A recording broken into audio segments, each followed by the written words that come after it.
Poder no Quadrado ao vivo. Oferecimento RecPlay Produtora.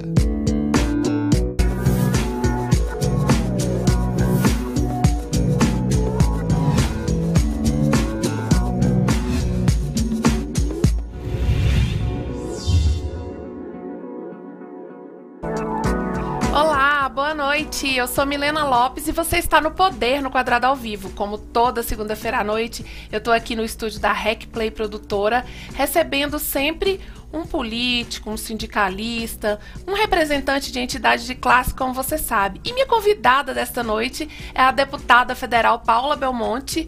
Paula, muito obrigada por ter atendido ao nosso convite. Essa entrevista que foi marcada há uns 2 meses, pelo menos.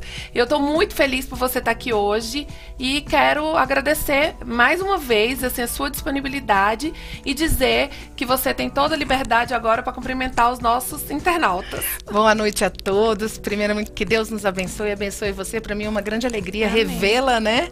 Nós tivemos aí uma entrevista na campanha, né? Exatamente. E agora está aqui novamente. Para mim é uma grande alegria. E gosto muito de estar aqui porque esse trabalho ao vivo, né, é um trabalho dinâmico, né? Então eu acho isso muito legal. Muito grata pela oportunidade. E você que está acompanhando comigo a live já sabe como é que é a dinâmica aqui, né? Quem faz a pergunta é você. Basta usar o espaço de comentários da live. E lembrando, se você chegou agora, que a convidada de hoje é a Paula Belmonte. Boa noite a todos. Paula, a gente não pode deixar de falar de uma situação que aconteceu na semana passada, que você acabou protagonizando aí e que acabou dando o que falar, né? Você foi convidada para participar de um lançamento de um projeto que eu sei que é uma das bandeiras que norteia aí seu mandato, que é a causa da criança. Então você foi convidada para o lançamento de um projeto, que é o Criança Feliz, e quando chegou lá acabou não tendo a oportunidade de falar, como era o combinado, como você esperava, e como participante do projeto era o que era natural ali naquele momento. Acabou tendo um desentendimento com o governador Ibanez Rocha, né, quando se dirigiu à primeira-dama. Ele te chamou de dondoca e você disse que ele teve uma reação truculenta e diversas vezes usou palavras ofensivas contra você. Eu queria que você esclarecesse para a gente começar a live e a gente vai falar de outros assuntos, claro. Queria que você falasse como é que tá a relação agora com o governador. Vocês já se falaram? Tá tudo certo? Já tá resolvido? Bom, primeiramente é o seguinte, assim, deixar claro que eu só vim nessa entrevista porque a gente já tinha marcado com muita antecedência. Né? Porque até então eu não cheguei a falar com a imprensa nenhuma a respeito da situação, né? E assim, tô querendo assim também não trazer isso e ficar puxando essa situação, porque na realidade eu acho que foi um grande mal-entendido, tanto da imprensa quanto das pessoas que estavam ali. Primeiro, eu quero dizer que o evento é um evento que a gente tem que comemorar muito, Milena, porque é um convênio que nós estamos abrindo, que o governador assinou, depois de uma longa negociação, e não é uma negociação que começou nesse governo, é uma negociação que começou há 2 anos atrás e que não tínhamos conseguido assinar esse convênio. Então, para mim, assim, primeiro eu quero expressar a minha gratidão por ter assinado esse convênio, que é um convênio que traz o Criança Feliz para Brasília. Só para você ter uma ideia, o Criança Feliz, ele tem Águas Lindas, ele tem várias outras cidades, em Brasília, Distrito Federal não tem. E que vai trazer a oportunidade daquela criança ser acompanhada dentro da sua casa. Então, em especial, que esse evento foi um evento assim, que é uma grande vitória para Brasília e para as crianças. Em relação ao acontecido, como eu disse, eu acho que foi um grande mal-entendido mesmo, ao ponto de que até a própria imprensa se confundiu. Vou te dar um exemplo. A foto que foi colocada, né? Que eu sou uma pessoa muito expressiva, eu abro os olhos, às vezes as pessoas falam assim, nossa, por que você abre os olhos tanto e tudo? Aquela foto parece que eu tô brigando, né? Mas olha que interessante, aquela foto tem 2 amigas minhas. Uma delas, Milena, é uma madrinha de um filho meu. Só para você ter uma ideia da história. Então, assim, o meu filho, como eu disse para você, eu entrei na política por conta de que, infelizmente, eu perdi um filho. Eu nunca contei isso na campanha, no dia que você veio aqui, você até perguntou para mim por quê. Eu falei, depois eu conto. Lembra que eu falei isso? Lembro. E eu não contei porque é um assunto muito caro para mim. É um assunto muito caro no sentido de dolorido. E eu vim com essa política da primeira infância. Hoje eu sou vice-presidente da Frente Parlamentar da Primeira Infância no na Câmara Federal. Eu sou a coordenadora do Centro-Oeste da Primeira Infância. Eu estou como a relatora da Comissão de Educação da Primeira Infância. Então, minha pauta é a primeira infância e estou em vários locais que sou a pessoa que estou representando a primeira infância, principalmente no Centro-Oeste. E a primeira-dama é a primeira-dama, né? Então, a gente está fazendo um movimento muito grande para que esse governo tenha... E aconteceu esse convênio porque ela é a pessoa mais importante para fazer isso. E a mãe está sentindo essa mesma força. Então, eu tenho certeza absoluta que esse mesmo sentimento de que a alegria desse projeto, desse convênio ter sido firmado, é a mesma dela, é a mesma minha. Então, eu vejo que a gente tem que valorizar isso. É valorizar que as nossas crianças aconteça esse projeto nas nossas crianças e que essa política para a criança seja uma política feita com suprapartidária e apartidariamente. Porque o bem para a criança, ele não pode ser de uma pessoa, nem meu, nem seu e nem de coisa. É para todos. Então, eu acho que a gente tem que ficar mais ligado nisso do que na desavença. Porque coisas políticas acontecem, infelizmente, mas o que a gente tem que procurar mesmo é união. União para que as nossas crianças, esse final de semana mesmo, agora semana passada, infelizmente, nós tivemos uma situação triste pra caramba, que é em Planaltina, que algumas crianças apanharam, porque foram pedir comida para um vizinho, e uma delas até morreu. Nós tivemos descobrimento de um esquartejamento pela própria mãe. Quer dizer, é muito forte isso. Eu vejo que as vaidades, as coisas políticas de querer aparecer são tão pequenas perante o grande problema. Então, eu vejo que eu tenho certeza absoluta, porque o que eu conheço da Maiara, principalmente agora que ela é uma mãe que está amamentando, ela tem esse mesmo objetivo, e eu acredito que nós, como todas as outras mulheres, nós temos uma bancada aí com 5 parlamentares, mulheres que são mães, estamos unidas nessa política, com a senadora Leila. Nós tínhamos também que estava lá e também presente no evento, a presidente da Frente Parlamentar da Primeira Infância na Câmara Legislativa, a Júlia. Então, temos muitas mulheres e a gente tem que valorizar a entrada das mulheres na política, não trazer uma competição entre as mulheres. É isso que eu penso. Depois desse episódio, muito se falou sobre o que aconteceu ali, e realmente essa foto repercutiu. Eu queria até que o Diego colocasse a foto na tela, só para a gente esclarecer, né? Não se trata da primeira-dama. Exatamente. Foto, como pareceu, né? São 2 amigas minhas suas. E uma delas é madrinha do meu filho. E aí eu quero te dizer, olha como Deus é bom. Porque se fossem pessoas que eu não conhecia, eu não poderia nem falar nada. Mas tem 2 pessoas que são pessoas muito próximas a mim. Uma delas é madrinha do meu filho que morreu e se tornou madrinha do filho logo que eu tive. Então, realmente, houve um equívoco muito grande e um engano, né? Porque a imprensa é muito importante, mas como foi tudo muito rápido, e o que aconteceu, Milena? Eu estou com uma missão de fazer um mapeamento nas políticas públicas que acontecem para crianças e adolescentes indígenas. Então, eu nem ia ficar no evento até o final, porque eu estava marcada um voo para sair 3 horas da tarde. Então, eu tive que sair correndo, porque eu fui para uma aldeia indígena, e para mim foi muito bom, porque eu saí daquele tumulto, saí daquela confusão toda. Se retirou da confusão. Me retirei, fiquei sem internet, estou toda cheia de muriçoca, mordida aqui minha perna, toda cheia de muriçoca. E tive uma oportunidade de conhecer uma realidade que muitas pessoas, e eu mesmo não conhecia, que é a realidade do povo indígena. Então, tive lá também essa oportunidade. Infelizmente, eu constatei que, mesmo no povo indígena, nós temos ainda adolescentes que estão cometendo automutilação, nós temos adolescentes que estão suicidando. Problemas comuns, né? Problemas comuns, né? Da adolescência e estão chegando nesses indígenas. E muito triste ver a situação deles também, de muita pobreza, de muita miséria.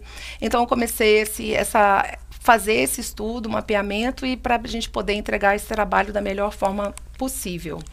Paulo, depois do episódio, muito se falou sobre seus planos para o futuro, que isso fazia parte de uma articulação de que você já estaria com vistas a 2022, né? Já estaria se associando a outras pessoas, se aliando a outras pessoas para se candidatar, tomar o lugar do governador Ibanez. Assim, foram coisas que nós ouvimos de sexta-feira até agora, né? É tão interessante como as coisas acontecem, né? Porque é tão interessante, assim, na realidade, eu recebi uma mensagem dizendo que eu tinha me encontrado com um grupo de pessoas e tal, e até uma das pessoas que estavam lá me ligaram e falou assim, gente, esse povo não tem nem o que inventar mesmo, né? Então, assim, o que acontece é que nós brasileiros precisamos estar mais ligados a coisas propositivas. Por exemplo, nós estamos num momento muito importante de uma reforma previdenciária. Uma reforma que vai mudar muito a vida de muitas pessoas, principalmente aqui de Brasília, que são vários servidores públicos. Nós estamos aí com... Tem até uma pergunta relacionada lá à sua atuação na Câmara Federal, que é do Amaral. Ele pergunta assim, gostaria de saber sua opinião com relação à BNDES, né, de cuja CPI você está na vice-presidência, né? Aí ele pergunta, vai virar pizza? Não, de jeito nenhum. Agora é importante, assim, é muito assim, eu estava agora numa reunião e eu faço parte daqueles de um grupo chamado Renova BR, que é um movimento. Eu estava até lá agora, conversando com alguns colegas. É muito importante a gente entender, e eu falo isso, eu nunca tive vida política, eu não tenho amigos, assim, vamos supor, que fazem parte da minha família, então estamos aprendendo aí com o mandato e tudo. E muitas coisas, quando a gente olha de fora, é uma coisa, quando a gente vivencia outra. A questão da CPI é uma delas. Por quê? Porque nós chegamos lá, Milena, a nossa vida é uma vida assim, com muito trabalho. A gente sai numa comissão, vai para outra, corre muito. Hoje eu fui almoçar às 5 horas da tarde. Então, o que acontece? Quando a gente coloca a CPI, muitas das vezes existe sim uma influência externa, alguma coisa assim, né? No caso dessa CPI, graças a Deus, eu mesmo como vice-presidente, estou falando isso tranquilamente em relação ao relator e ao presidente, eles não me colocaram pressão nenhuma, e quem está acompanhando está vendo que eu realmente estou bem atuante na CPI, nenhuma assim para me direcionar em algum lugar, mas a gente tem que ter tempo, porque a gente está numa comissão, a gente entra numa CPI e o conhecimento daquilo é muito específico, é matemática financeira, é como que se faz contratos financeiros, como que trabalha com contratos internacionais.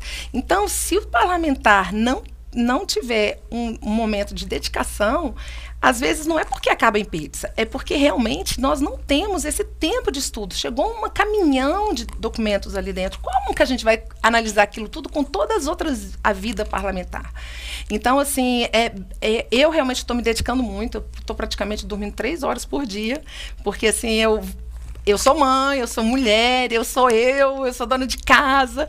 Então a gente chega em casa com toda aquela coisa. Hoje mesmo eu tô com 2 funcionários meus com dengue, e meu filho não foi para a escola porque está vomitando. Então, assim, a gente está aqui, né? Então, assim, a gente tem que se desdobrar, e eu estou estudando, e eu tenho certeza que muitos outros parlamentares estão estudando exatamente com esse objetivo. Mas o período de 120 dias, só para você ter uma ideia, o TCU, por exemplo, quando vai fazer auditoria num contrato, além da qualificação de todos os profissionais que tem lá, eles demoram 1 ano, 6 meses. Por quê? Porque são muitas minúcias, né? Então, eu estou justificando isso, não que vai acabar em pizza, mas que as pessoas não entendem esse processo. Agora, que essa CPI, eu já tenho recebido várias mensagens dizendo o seguinte: eu estou sentindo um sentimento diferente. E eu tive a oportunidade de estar com o presidente da República. O presidente da República colocou expressamente que está dando todo o apoio para a CPI. Houve um movimento do qual tentaram ali colocar habeas corpus junto com a Procuradoria-Geral. Então, eu tive também com o presidente do STF, Dias Toffoli, e eles estão ali dando apoio. Então, eu acredito que vamos sim mostrar que a CPI ela veio para dar uma satisfação, ou pelo menos se inicie uma satisfação à sociedade. Tem uma pergunta também do Juscelino Fernandes, ele é líder comunitário lá de Taguatinga. Ele quer saber o que a senhora vai fazer em relação ao emprego para o DF e para diminuir a carga tributária. Olha, Juscelino, essa situação que você está trazendo é uma situação que é a situação do Brasil. Eu sou uma pessoa que acredito no setor produtivo. Nós não podemos inchar mais a máquina pública, porque o setor público não é o gerador de emprego. E hoje, infelizmente, muitos de nós dependemos do setor público. Então, assim, a gente tem que fazer a valorização do pequeno empresário, do médio empresário, para que a gente possa gerar emprego, fazer com que a nossa cidade, principalmente em Brasília, com quase 400 mil habitantes, mil desempregados, ela comece a ter um dom natural, porque Brasília, nós não temos indústria, né? Mas nós temos uma localização aqui muito específica, que é a logística, né? Então, distribuição de cargas. Então, a gente precisa fazer com que Brasília gere emprego. E a questão tributária, ao meu ver, o governo iniciou uma reforma previdenciária, mas, ao meu ver, a reforma tributária estava em primeiro lugar, porque com a geração de emprego a gente consegue fazer uma mudança no país, mas a Previdência também precisa ser feita. Então, eu acho que a reforma tributária é algo que tem que sair, e nós, como sociedade, temos que fazer uma pressão no governo. Assim que a gente conseguir votar aí a PEC 06, que é da Previdência, a gente comece a trabalhar nisso, e já começou esse movimento, né? Ela já passou, existe uma proposta de reforma tributária que passou no CCJ, e agora está indo, eu acredito que venha montar aí alguma coisa para que ela aconteça e que o Brasil cresça, porque esse Brasil é tão lindo. Eu tive a oportunidade de morar fora. Inclusive, desculpa interrompê-la, mas tem uma pergunta aqui muito recorrente, que o Ebert de Planaltina acabou de fazer aqui, mas várias pessoas já fizeram. Por que a senhora deixou a Inglaterra para vir morar no Brasil? Olha, porque as pessoas acham que morar fora é fácil. Não é não, viu? Eu era dona de casa, literalmente.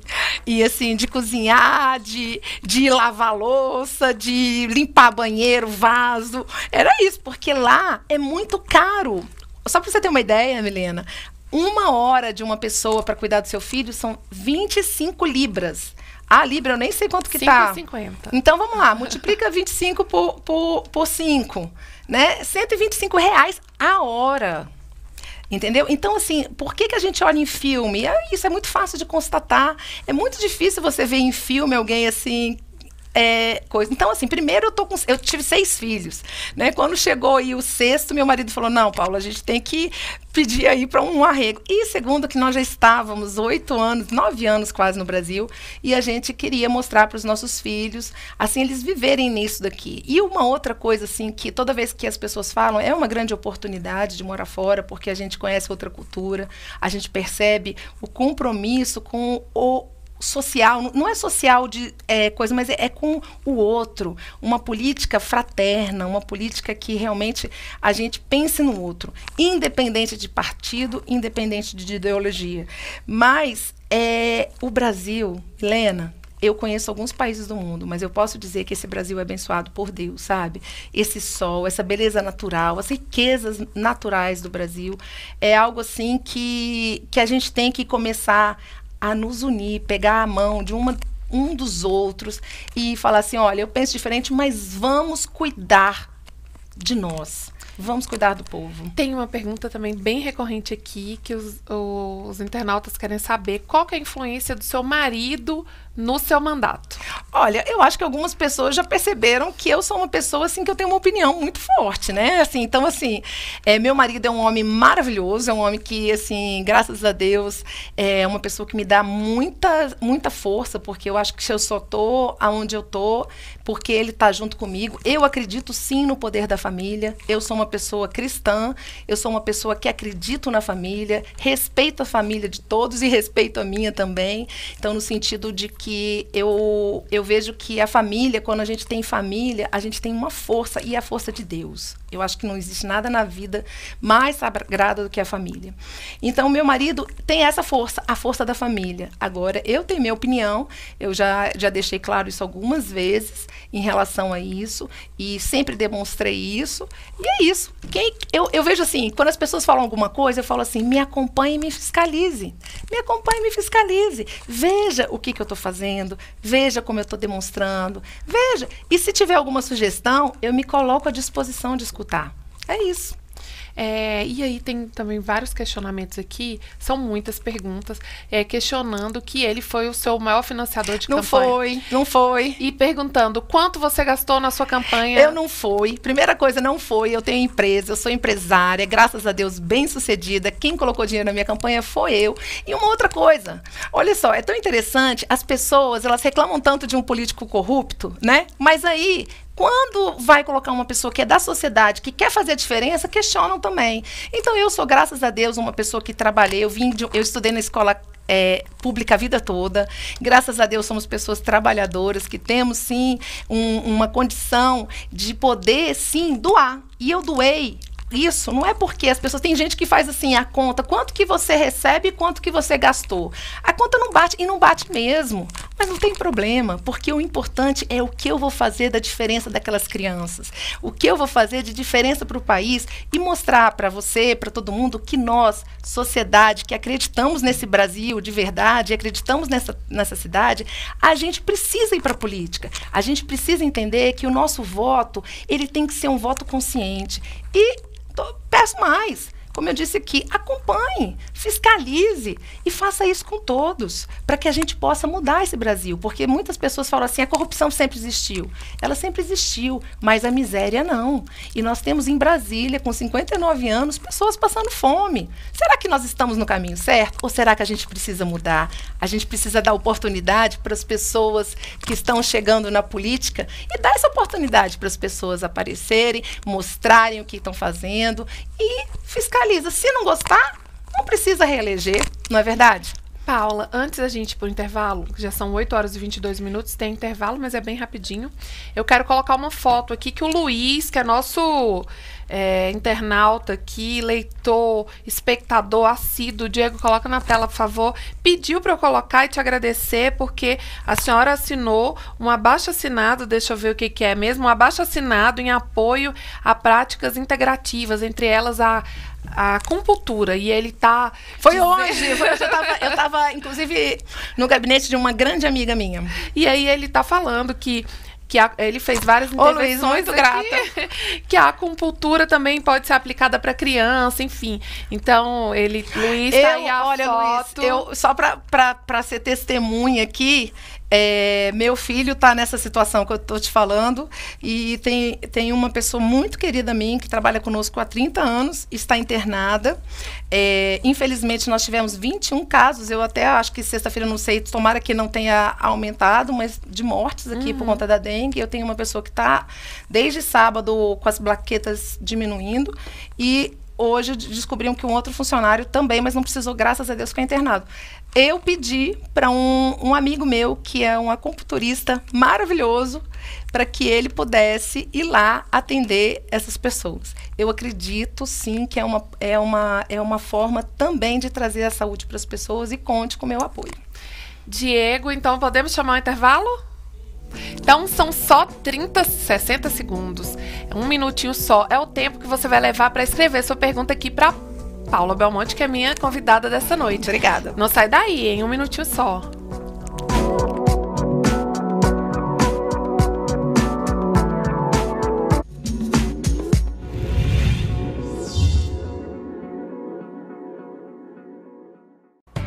Olá para você, meu nome é Diego Schwenk e hoje eu vim contar aqui um pouquinho do meu trabalho com transmissões ao vivo aqui na RecPlay.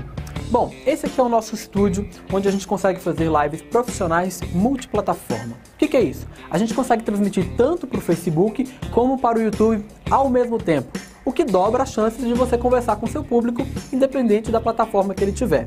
Nessa tela aqui, a gente consegue projetar tanto apresentações como imagens durante a transmissão. O nosso cenário em LED é adaptado às cores da sua marca. Aqui, o apresentador ele pode sentar, bater um papo com o entrevistado E agora vamos falar de tecnologia? Olha só, o nosso estúdio conta com 4 câmeras em alta definição. E aqui nós temos o TP, o famoso teleprompter, onde é projetado o texto e o apresentador pode ler ao vivo. Bom, um dos grandes diferenciais da RecPlay, a gente consegue colocar um repórter participando ao vivo da transmissão em qualquer canto da cidade através do nosso sistema de link. Ou então, através de videochamada, qualquer pessoa pode entrar de qualquer lugar do mundo. Bem bacana isso, né? Bom, eu espero que você tenha gostado aí de conhecer um pouquinho aqui do meu trabalho e também do estúdio da RecPlay. E eu espero que você venha aqui tomar um café com a gente. A gente se vê. Tchau!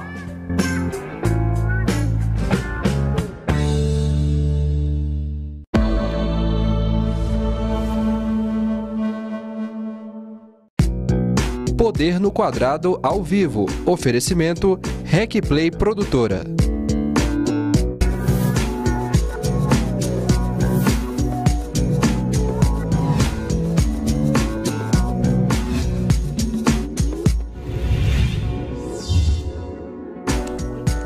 Olá! Tô de volta aqui com Poder no Quadrado ao vivo. Quem é minha convidada hoje é a Paula Belmonte, que é deputada federal. Paula, vou te dizer, tem muita pergunta aqui. Eu preciso do seu compromisso, da sua assessoria para responder todo mundo, porque tem muita pergunta mesmo. O Diego vai colocar uma que chegou mais cedo pelo WhatsApp. Diego, põe na tela, por favor. É o Josué Telecom de Ceilândia. Josué também é bem assíduo aqui no Poder no Quadrado.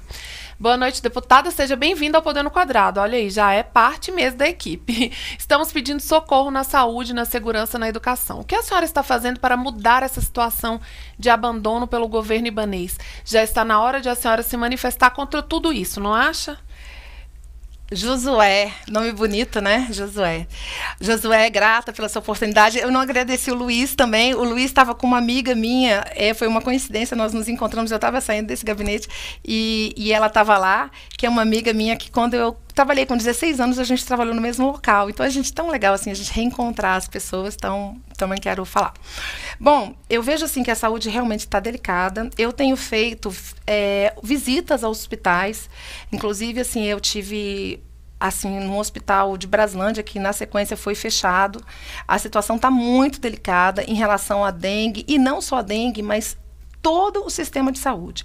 É algo que a gente também tem que pensar que o governo chegou agora 6 meses, né? Então, assim, eu acredito que esteja aí, está se reestruturando, se organizando para que dê essa resposta para a sociedade. Foi feita uma proposta aí de fazer institutos, então estão aí organizando tudo isso. Eu acredito que todos nós sabemos que a saúde é algo assim primordial, não adianta. Minha mãe fala, o que a gente tem no saúde, o resto a gente corre atrás.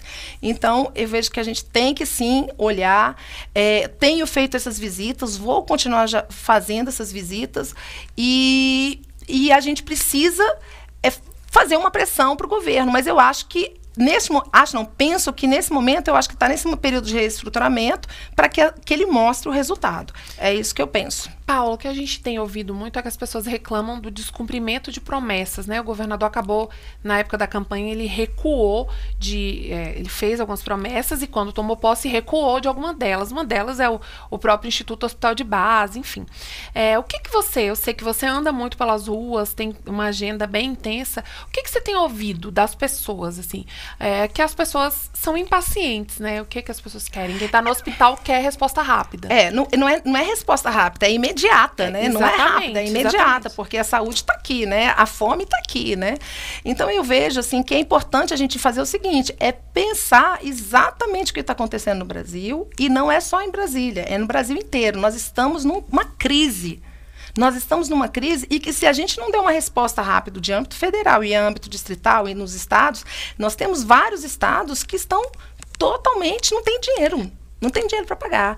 Então, assim, mostra que o caminho que o Brasil tomou até hoje não está o caminho correto. Por isso que eu sou uma grande defensora do setor produtivo, que é o quê? Geração de emprego. Porque, olha, Milena, a gente acha que o emprego é algo bom e tudo, mas o emprego ele tem um impacto direto em várias políticas. Por exemplo, a da saúde. Porque quando a gente fala de desemprego, muitas das vezes as pessoas entram em depressão, muitas das vezes as pessoas entram em alcoolismo, elas viram alcoólatras. sujeito elas também cometerem violências domésticas. Então, olha o que desencadeia o desemprego. Então, assim, a geração de emprego também faz com que as políticas públicas comecem a enxergar melhor na sociedade. Então, é muito importante que nós, brasileiros, temos que entender que o Brasil está em crise, Brasília está em crise, não só Brasília, todos os estados estão em crise. E nós temos que fazer a reforma da Previdência. E temos que ter uma postura como cidadão brasileiro, cidadão brasiliense, de fazer a fiscalização. Pode ser o governo A, pode ser o governo B. É importante a gente não ficar presos a ideologias, nem um extremo, nem o outro. É colocar o povo na prioridade, e essa prioridade é o quê? É a dignidade. É a dignidade do emprego, é a dignidade de ele ser atendido num hospital com qualidade, é a dignidade do seu filho ir para a escola e poder voltar. É essa a dignidade que a gente quer. Então, é isso que nós temos que ser fiscais e fazer o reflexo do que a gente quer nas urnas. Então, acho que é isso que a gente tem que tomar essa decisão. Me coloco aqui à disposição para vocês estarem me fiscalizando, e também é o maior papel, porque o deputado, um dos maiores papéis é a fiscalização. Então, os deputados distritais têm como obrigação fazer a fiscalização em âmbito distrital ou estadual, e o deputado federal fazer em âmbito federal. Então, eu me coloco à disposição, estou mostrando isso no meu mandato. Milena, ninguém perguntou, mas eu acho muito importante eu estar trazendo. Antes dos meus 2 meses de mandato, eu consegui aprovar uma lei, que é a lei da licença maternidade, que já foi para o Senado ser analisada. Isso é muito importante a gente estar falando, e que é uma lei que foi anexada junto com uma deputada, que é uma deputada muito atuante, Renata Abreu, também. Nós conseguimos levar ela para o Senado Federal, que é a lei que, quando a criança ela nasce, às vezes ela precisa ficar na UTI, ela precisa ter um cuidado melhor, a mãe possa fazer opção quando ela vai exercer a licença maternidade. Então, isso vai dar para a mãe uma dignidade muito grande, porque eu sou uma grande defensora da primeira infância, e a primeira infância, uma das coisas, é o contato da mãe com aquela criança, o olhar, o contato físico. Então, dá oportunidade para a mãe fazer uma escolha, é importante isso, sem ônus para o governo, sem ônus para o empregador, para que ela escolha o momento que ela vai fazer tirar a licença maternidade. Tem uma pergunta que vai... Como são muitas perguntas, a gente vai colocar mais 2. Na tela, Diego, por favor. É a Ana Neres, é moradora do Sol Nascente. Sei que a senhora visitou muitos lugares carentes na campanha. Passou por aqui, perto da minha casa. Mas queria saber o que efetivamente poderá fazer pelos pobres. Olha, na realidade, assim... Eu entrei na política para a gente poder realmente dar mais dignidade para as pessoas. Agora, é muito importante a gente entender o seguinte... o poder executivo e o poder legislativo, né? Então, eu não tenho poder, porque se eu tivesse eu faria, mas eu não tenho poder de efetivamente pegar e, vamos supor, colocar um asfalto. Eu não tenho, infelizmente, o poder de poder trazer mais pessoas para a polícia, porque a polícia há mais de 10 anos não aumenta o seu contingente. Eu não tenho o poder de pegar e falar, vamos fazer uma auditoria na saúde pública, porque está sujeito, a gente não está fazendo um investimento adequado, ou mudar a gestão. Esse poder é do poder executivo, é do governo e da gestão do governo. Eu tenho o poder de fiscalização e eu tenho o poder também de mudar algumas leis. Então, o que eu tenho feito? Eu tenho feito esse meu papel de fiscalização, quero, sim, mudar a oportunidade como uma reforma tributária para que a gente possa gerar emprego, e isso vai ter um impacto direto, e posso me posicionar. Quando eu falo de asfalto, é muito sério. Por exemplo, no Sol Nascente, que foi o lugar que eu digo que é o lugar que eu tive motivação, né, de entrar na política, e eu vi depois outros lugares até muito mais carentes do que o Sol Nascente, é porque aquele asfalto, ele gera um problema de saúde, inclusive. Ele gera um problema de autoestima. Eu tive uma oportunidade de estar lá, inclusive no Sol Nascente, mas isso não é só lá que não tem o asfalto, que... Você sabe o que é pet Todd?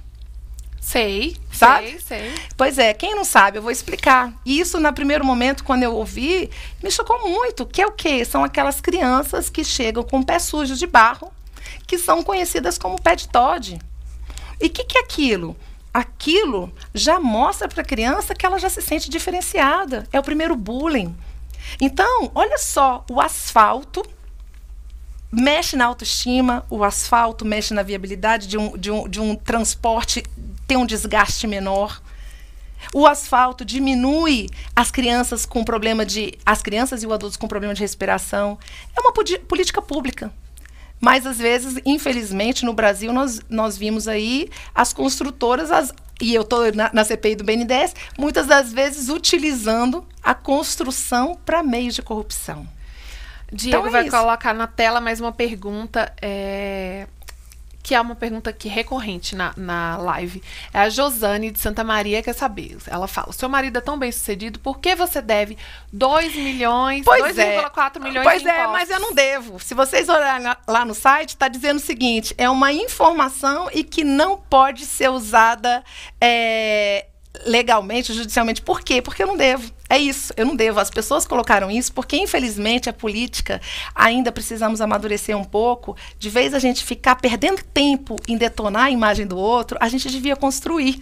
E as pessoas procuram detonar. Mas eu não devo, por isso que eu não pago, porque eu não devo. Inclusive, uma prova disso é que eu já tinha entrado na justiça questionando esse débito. Então, é por isso, eu não devo. Paula, chegou ao fim, já são 8 horas e 36 minutos, até ultrapassou um pouco o tempo, mas é que são muitas perguntas mesmo e eu queria mais fico uma muito feliz, vez, porque assim, as pessoas que estão vendo é porque ficaram felizes de me ver. Então eu desejo para todos uma feliz noite, que Deus abençoe a cada um de vocês, que a gente no nosso coração desperte o cidadão e a cidadã brasiliense, para que a gente possa construir um Brasil mais justo, mais honesto e principalmente mais solidário. E eu quero mais uma vez te agradecer. Grata a você. Por ter atendido ao nosso convite, por ter respondido essas perguntas. E quero de novo compromisso para responder as perguntas que ficaram sem resposta. Tá ótimo. E para quem assistiu pela primeira vez, eu convido você a curtir nossa página no Facebook, a se inscrever no nosso canal no YouTube, ativar todos os lembretes para não perder nenhuma live. Toda segunda-feira, 8 horas da noite, eu tô aqui no estúdio da Rec Play. E segunda-feira que vem, dia 10 de junho, eu tenho um outro convidado a partir das 8 horas da noite. Muito obrigada por sua audiência e tchau, até segunda.